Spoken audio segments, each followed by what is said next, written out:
Hello, hello! Hello guys, ayan, welcome back to my channel.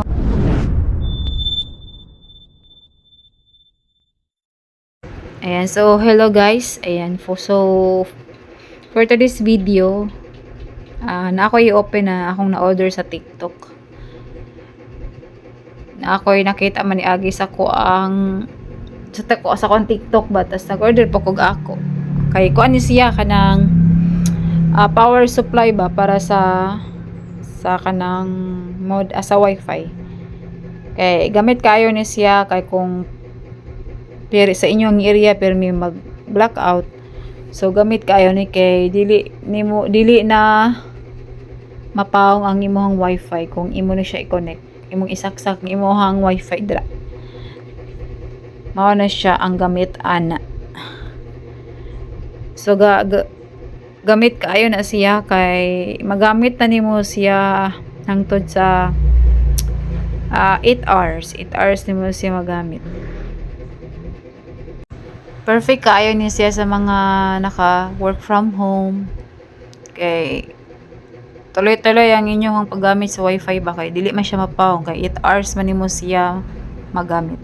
Ya kung naay kuryente, pwede ra gyapon nimo siya isaksak, dili lang nimo siya ibton kay safe raman siya, kay so dili nimo tanggalon.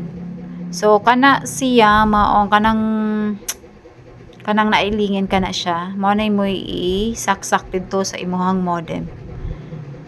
Kana mao na siya isaksak nimo sa modem.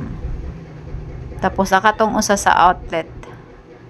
So pwede ra nimo siya isaksak. Murag kuan siya ba, murag himuon nimo siya gibiyay nga nag something ana. Gets mo? Saka na mao na imong i-connect dito sa modem. Saka tong nailingin kana sa outlet.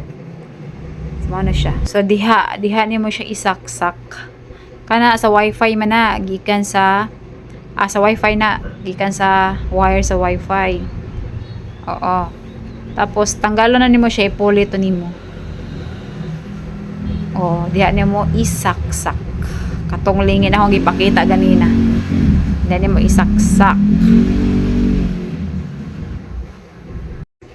So, mao no, perfect kayo na siya sa mga naka work from home, kay dili jud ma-interrupt ang inyong panarbaho ba, kay dili na mapawong ang inyong wifi.